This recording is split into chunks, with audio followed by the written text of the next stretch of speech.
The year 2017, I was going through a period of change, both personally and professionally. I was, let's say, searching for myself. And that's where I died and learned everything I needed to learn, everything I needed. When I was 13, a heart condition was discovered in me. I was sitting on a fence with some friends, and when I got down from the fence, I felt a blow to my chest, a sharp pain, and I ended up in the emergency room in medical emergencies. And well, they said it was just from the movement, gas, and so on, but they discovered, they said, a heart murmur, a heart condition. So we started to look into it, and they wanted to put a pacemaker in me because what started as a murmur turned into bradycardia. Bradycardia means that my heart was beating very slowly. It was large and it was beating very slowly. And I have an uncle who's a doctor, and he said, at 13 years old, putting in a pacemaker is crazy. Let's take care of it, monitor it, and exercise. And that's what I focused on, right? So May 13th, 2017, we went at 8 in the evening to the dance school because my wife had signed us up. We were taking salsa and bachata classes, and we started dancing. And after about 5 minutes, my wife told me she had to hold on to me because I said, I'm dizzy. At that moment, I went into cardiac arrest. And the first thing I remember is floating in the air, watching my body lying on the floor. So when I say floating, I mean up by the ceiling, watching how they were working on my body, giving me resuscitation. The teachers were crying. They ran to call an ambulance. My wife couldn't even remember the word bradycardia. She said, he has a heart problem. Call emergency services. One of the girls who was there performing CPR on me, that girl is a nurse at the hospital in Madrid who was on her way home, and she says, Andres, I was going home and I heard a voice in my ear that told me, go to the dance. And when I was on the ground, she was taking off her scarf, her coat, and I was lying on the ground. In other words, she was put there for me. I just kept saying, what are they doing to my body? Because this young woman, Lourdes, who started giving me CPR along with another person, a bearded man who was also a healthcare worker, they started to resuscitate me and I didn't know what was happening. I just kept saying, what are they doing to my body? I mean, I didn't know I was having an NDE, that it was an out-of-body experience. I had no idea about this. I tried to get back into my body. When I tried to enter, boom, I bounced off. They called an ambulance. It arrived. They put the paddles on me. The stickers were first, the defibrillators, but no, my heart wouldn't restart. It just wouldn't start beating again. They saw that it wasn't working properly, so they didn't know what was happening. And then a second mobile unit arrived, a second ambulance, and they did put the paddles on me, the other paddles. They saw that nothing was working with me and decided to transfer me to the hospital. I was watching the whole scene from above, floating from the ceiling, and that's when I became aware of a light to my right, behind me a very intense light, and I tried to turn to see it, but I couldn't. Every time I turned, it would move behind me, not letting me see it. And it started talking to me. It said, don't worry, everything is fine. And I said, but how can everything be fine? That they're going to hurt my body? What are they doing to it? Several times I tried to go back in, and only once did I hear, because I heard her. I didn't see her. I heard this girl, Lourdes, who said, he's there, I've got him back. And no, right away it was, you're not leaving me, you're not leaving me. And right away it was like a split second. And this voice told me, this light told me, don't worry, everything is fine. You have to come with me. So, of course, I was listening to that voice that calmed me, protected me. That's how it felt. But all I could see was that they were taking my body away. That was what caught my attention. Meanwhile, people were crying, screaming. There were a lot of students who came to the school. Just imagine the chaos. I remember seeing some teachers crying, lying, well, sitting, kneeling on the ground, crying. Well, it was, of course, I experienced it from a different place. So while they were taking my body out on a stretcher, taking it to the ambulance, I floated out with this light behind me, and suddenly I was in the park in front of the school, in a little park that's there, floating next to a street lamp. I had a street lamp right here. I mean, I was literally flying, suspended in the air. But I didn't feel any fear. No, no, the only thing was that I was worried about my body. Voice spoke to me and said, relax, everything is fine. And it says to me, look, your body is going to be here. It shows me just like I was watching them put my body into the ambulance. And as I'm watching my body being put into the ambulance, I see my body in the hospital, lying on a bed, intubated. I mean, it was like being in two places at once. Of course, now I understand that for the soul, space, and time don't exist. Everything happens at once. I saw it all at the same time. I was in two places at once. Suddenly I said, they're taking my body away. I went back into the ambulance, entered my body, pulled out in four, struggled. I pushed someone. I tried to take control, but right away, boom, I left it again. Once again floating next to that street light with this light, let go and trust. And I say that those are the words that have helped me the most in my life, because she told me that I had to go with her, that my body was going to be taken to the hospital, and that I had to go with her to learn what I had been searching for all this time. So somehow I relaxed because I'm not even aware of how I did it. And that's when I started to feel as if something was pulling me, as if from here, from under my arms, they were pulling me backwards and I just let myself go. I say it was like being an astronaut floating through space without a suit, but an astronaut floating. That voice, this light behind me, was talking to me the whole time, calming me and protecting me. That was the feeling I had. I don't know how much time passed, because honestly, I can't tell you if it was 20 minutes, an hour, 10 seconds, I don't know. But I was floating through space until at one point I felt as if I was being gently pushed forward, very softly, very subtly. And I started to walk along a dirt path. There was grass, trees. I was I was in a garden, and suddenly that voice, as I'm telling you this, I'm already getting emotional. She stood in front of me, and it was my grandmother who had passed away many years ago. She gave me a kiss, a hug, and I was just stunned. I always say there are things I can't explain, they're just feelings. I saw my grandmother in this way, it was her MMM, but I saw my grandfather as younger. I remember seeing my grandfather as much younger because the memory I have of him is as an older, big man, and I saw him as more slender, more. And then they explained to me that he was getting ready to reincarnate. It was as if he was going backwards to return to. It's something curious. I'll just leave it at that. I'm just telling you what they explained to me, and that's it. I don't dwell on it any further. So, of course, my grandfather actually came and gave me a hug, a kiss, and I said, but you two got along terribly, you separated. My grandmother passed away first, then my grandfather remarried. They ended up very much at odds, and yet they kissed in front of me and said, we are soulmates. We decided to come and live an experience, and it didn't turn out as we thought, but we will always be together because we are soulmates. So that was very beautiful. Everything that was there.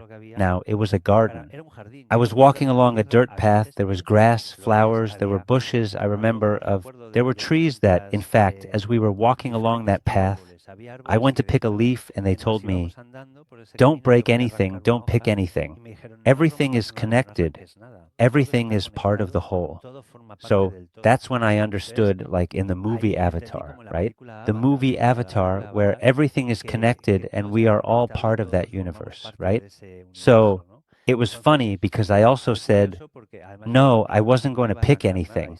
And they laughed as if to say, we caught you, liar. And that's when my friend Rafa appeared, a friend of my wife who passed away at 40, a guy who weighed 150 kilos, huge. As big as he was just as good a person. And he came over, gave me a hug, and I said, Rafa, what are you doing here? He said to me, no, what are you doing here? I live here. We started laughing. I asked, is this real? Am I dead? They said, do you feel dead? I said, but you guys are dead. I can't be here. So I said to myself, but is this real? And Rafa, my friend, pinched me and I said, that hurt. And then they started laughing. I said, what's going on? And they told me, this is just like on Earth. I mean, we're alive, we live here, and this is like the negative, and that's the photograph. This is the original. But where am I? They told me, you're in the city of Avalon. They also said, in your language where you live, Ablon, Ablo. In the end, it stayed as Avalon. For me, Avalon makes sense. It's a word that makes sense. But I said, what is this? And they told me, it's your energetic city. There are thousands of energetic cities, but in the end, they're all connected. They're all part of the whole. It's like a drop of the sea, a drop of the ocean, but it's part of the ocean. So, of course, I was walking through that garden, through that park, and they were telling me a series of things that I honestly thought, this can't be if I'm not dead. What am I doing here with them? What's happening? Right? And they told me, you've been searching for information for a while. You've been asking for help. Let's say, right? I wanted to know and I couldn't find a way. And they told me, so we've decided that this is the best way. So you're going to be here for 3 Earth days. Your body will be in a coma for 3 Earth days. My body was in a hospital in a coma, and they told me, during those 3 days, you will learn what you need, and then you will have to make a decision. Those were my grandmother's words. I already knew I was in Avalon. It was my energetic city. And I said, but here, what do you do? Then they told me, for now, you're going to sit here. So they took me to a kind of armchair, a white stone, and said, you're going to sit here. Said, not for meditating. They said, it's not meditating, it's learning. So I sat, and it was like the most comfortable armchair in the world. I was super comfortable there. And they told me, just be here, ask, feel, and don't worry, it's okay. I was sitting on this rock in this armchair. It was the huge garden. There were flowers, plants, more land, right? More garden. There was water too. And in the background, I saw the universe. It was like looking at the stars, but I saw the whole universe. I was looking at the universe in front of me. Then my grandmother gave me a remote control, like the one for the TV. She left it here on my right and said, you just look straight ahead. If you want to see birds singing, if you want to see the rain falling, if you want to listen to the little birds or see the sea, whatever you think, it was like telepathy, you know? Everything I felt, it transformed. So it was like, I say it was like a giant plasma screen in front of me, which was the universe, and it would turn into whatever I wanted. So I actually tried seeing little birds singing, seeing the water, a waterfall, and in the end, well, I just left it as it was. I was simply looking at the universe, and they told me, we have to go. That's when I became aware that there was a city because there was a giant wall, like a walled city. So I didn't see the city, but I saw the wall and I felt that there was life inside. I felt that there was, well, life. Like when you see, you feel that there's life inside a house, right? Well, I could feel all that energy inside. And they told me, we're going to the city because we need to rest, we need to eat, rest, and then we'll come back to see you. And they left me there in a state of, I'm not going to say meditation because I'm not really into meditating and I do it my own way, you know? And I stayed there sitting, and all I did was just feel and receive information. And they left, and after a short while, I can't say if it was 10 hours, an hour. I know it was a short time because it would turn from day to night, the lights would change, but they came back. It was like they went to sleep and then came back. It was explained to me that I am from Avalon, that my soul is a healer and I have to devote myself to healing, that if I had been a plumber or a taxi driver, I could have led a happy life, but if I hadn't dedicated myself to this, I wouldn't have found myself. So the first thing I found were answers to why, as a child, I felt or saw things, or I dreamed things that weren't really dreams. They were memories of my life, of my whole self, not of Andres, but of who I truly am in Avalon. So, of course, I started to understand many things, many of my blockages, worries, fears. In fact, I found the answer to my heart condition. I was born with or developed a heart condition during my development because I didn't want to incarnate. I didn't want to come to this plane because I didn't want to be separated from my soul family. I didn't want to be here. I didn't want to, as a child, as a young soul, many times I would look for my parents or they would incarnate and I wouldn't yet. So when I incarnated here in this car, it's like now I didn't want to come. So that's when I understood that many illnesses and injuries that happen to us throughout our lives are soul memories. They can come at an energetic level, whether emotional, physical, or energetic problems. Of course, at that point in my life, in my professional life, I was searching for all these answers. And as I say, I'm so stubborn that I had to die to learn it, because in this plane I wouldn't have found that information or I wouldn't have believed it. I received a lot of information at that level to be able to help other people here and now who are suffering, to support them through those processes. Of course, they would come and go. They would feed me. They brought me a kind of bowl with soup that was transparent. And I say that every time I sipped it, it tasted different. It was like whatever I needed at that moment, I would drink it. It was something that reset me. It was like a feeling of intro, of giving the energy, you know? In fact, I would say, no, but I don't want to eat. Tell me more things. And they would say to me, no, no, you have to eat. You have to recover. Because being here is a tough journey. And remember, you still have to make a decision. So they wouldn't tell me anything else. So, of course, on the one hand, while we walked around, they would tell me things and I would ask them what that city was, who lived there, what people did in that city. And of course, it's a city like any other. They work, they rest, they eat. In fact, they would give me that soup and then a kind of orange, a fruit. I had several, but I remember the first one, that fruit, like an orange, and I said, how do you eat this? They told me, however you want. So I bit into it and said, but it seems like it has a peel, but the peel was edible. Other times I'd peel it. I remember giving my grandmother the peel, asking, what should I do with this?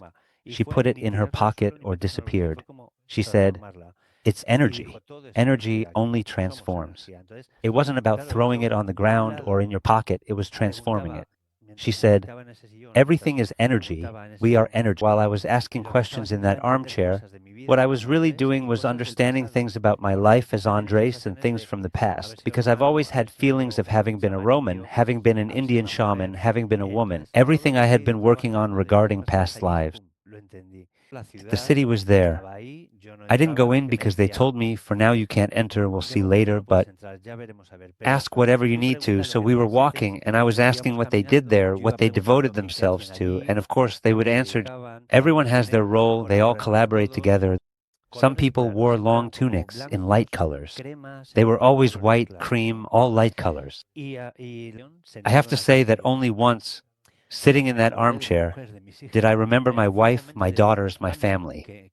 It was a moment of realizing, wow, Andrés is in a coma.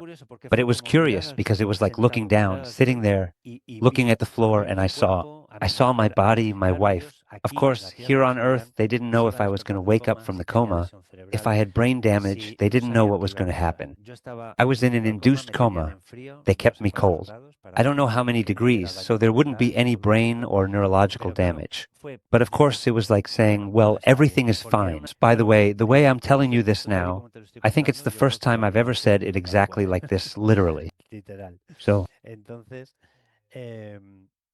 time passed. Because, of course, they told me you're going to be here for 3 days, Earth days, and then you have to make a decision. And that moment arrived. So, of course, I decided to come back, but not for them, not for my family, but because now I truly can do what I have to do, and they allowed me to return. My grandmother told me, well, since you've decided to come back, you have to keep in mind that your body is going to need a pacemaker. God, yes, yes, they've been wanting to put one in for a while. She told me, no, now they're going to put it in because your body needs it. So they had to put in an energetic pacemaker. I had no idea what they were talking about, and that's when I saw what I call the first extraterrestrial. To me, that's an extraterrestrial because it was a being over 2 meters tall, made of light like a lamp of light with very long fingers. They told me it was a surgeon, an astral surgeon, let's say, or spiritual, and it had black, dark, very large eyes and communicated with me mentally.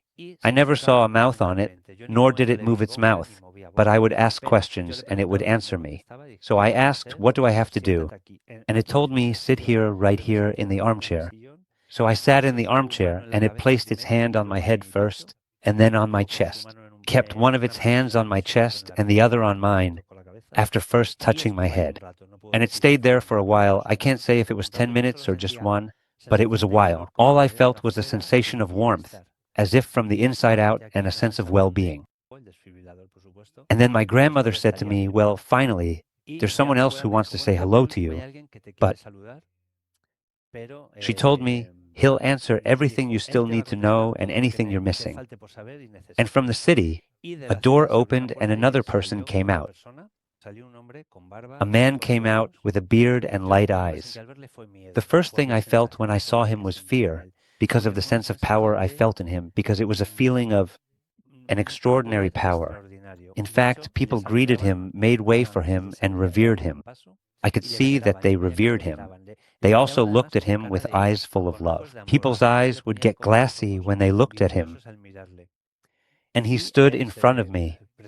My grandmother said to me, "Do you know who he is?"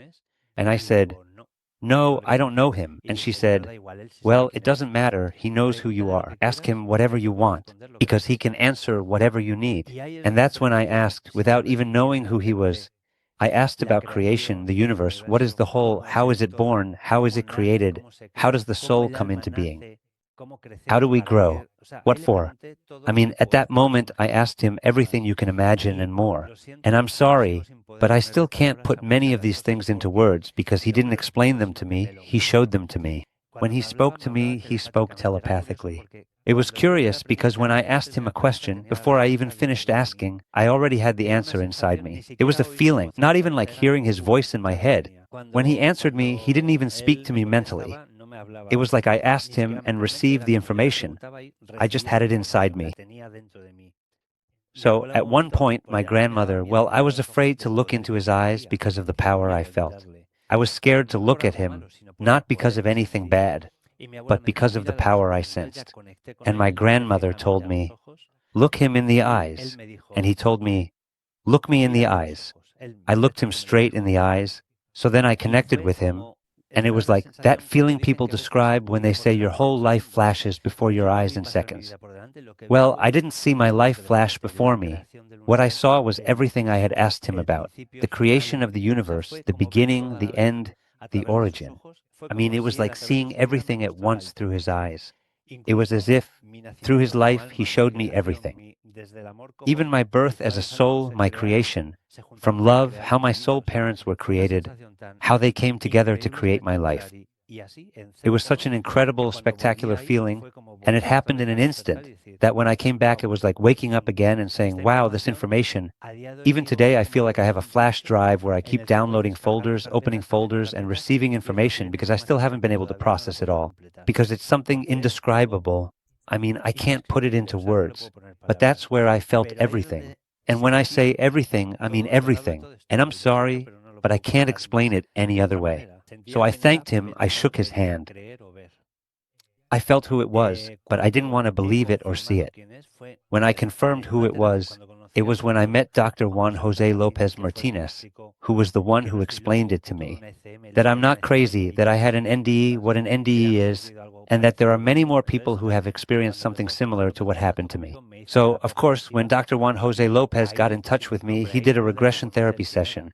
And that's when we put a name to it. That's when I was able to recognize who it was.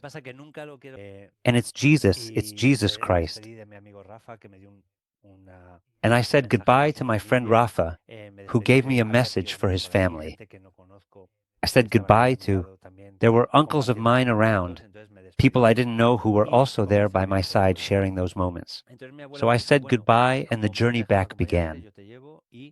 Then my grandmother said to me, well, since they've let me go with you, I'll take you and we have to hurry because they're going to wake up your body and you have to be there.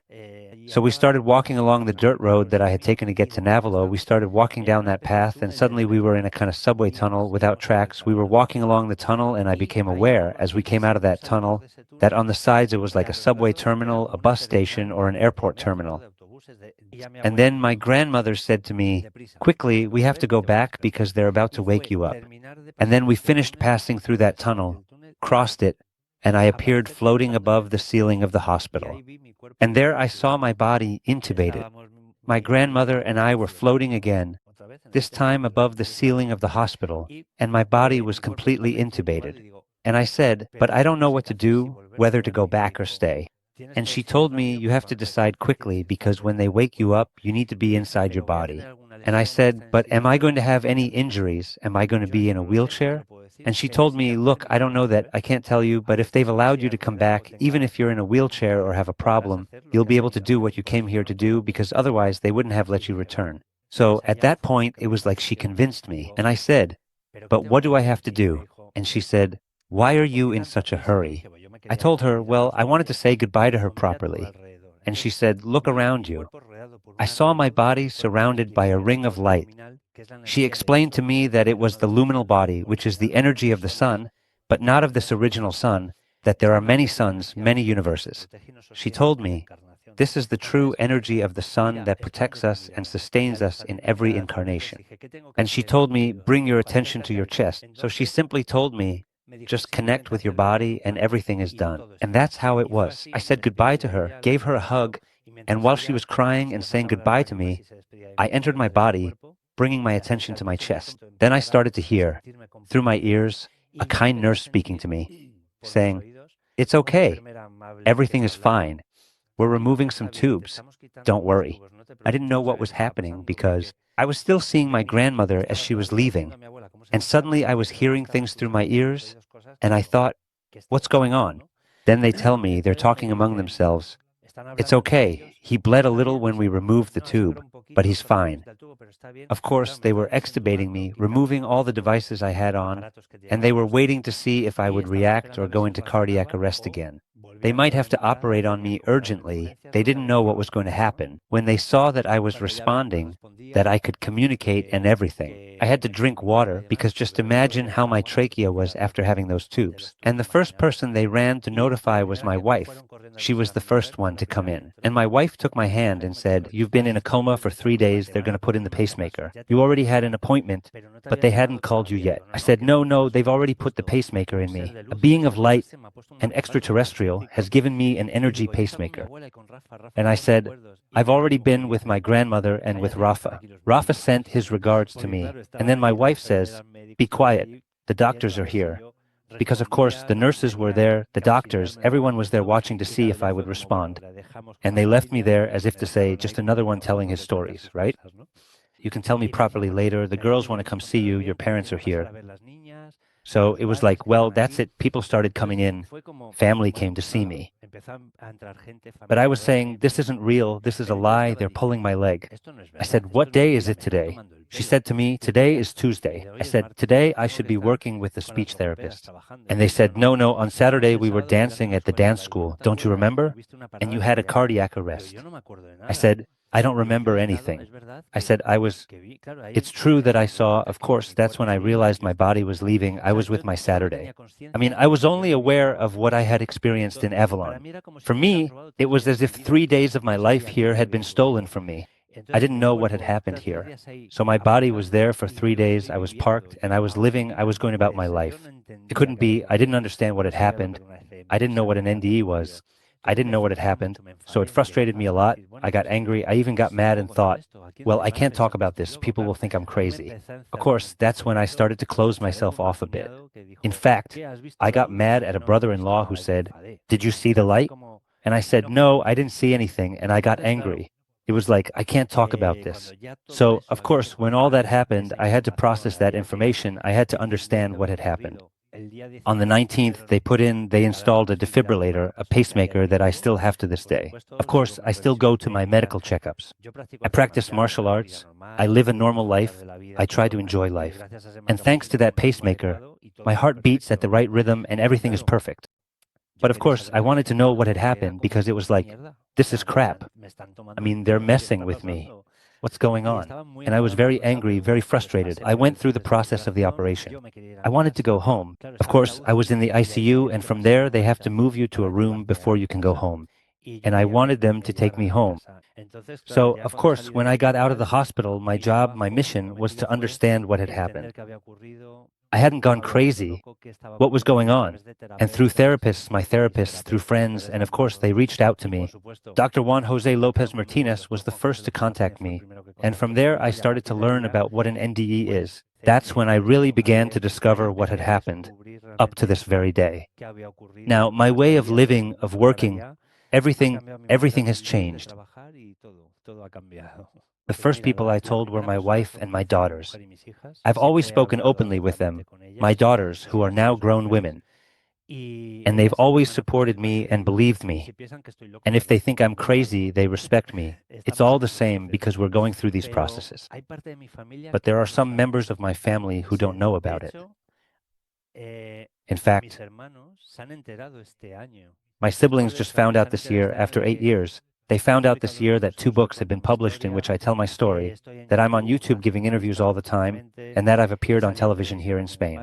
I mean, my siblings, it was through this year after my father's passing, he died this past Christmas, that they found out. I have other relatives who have followed me from the very beginning, friends who have supported me from the start, and I have friends who will never find out or never wanted to know, because they're not even friends anymore. So now it's like the ones who are here are truly here, and those who aren't are out. I've been interviewed many times, but at first I was very reluctant to tell certain people because I felt embarrassed or even afraid. Now I've decided that whoever needs to get the information will get it, but in the right way. And even today, there are people in my family who either don't want to know or simply haven't received the information yet. It will come to them when they're ready. But my wife and my daughters, luckily, have supported me from the very beginning. My wife often jokes with me, saying, well, since you're crazy, it's fine. She always says those sweet things to me, but always in that humorous and affectionate way, you know? But it's interesting because some people have drifted away, while others we've reconnected with. This has been the AJ Parr Spiritual Journalist Podcast. Please like, share, and subscribe.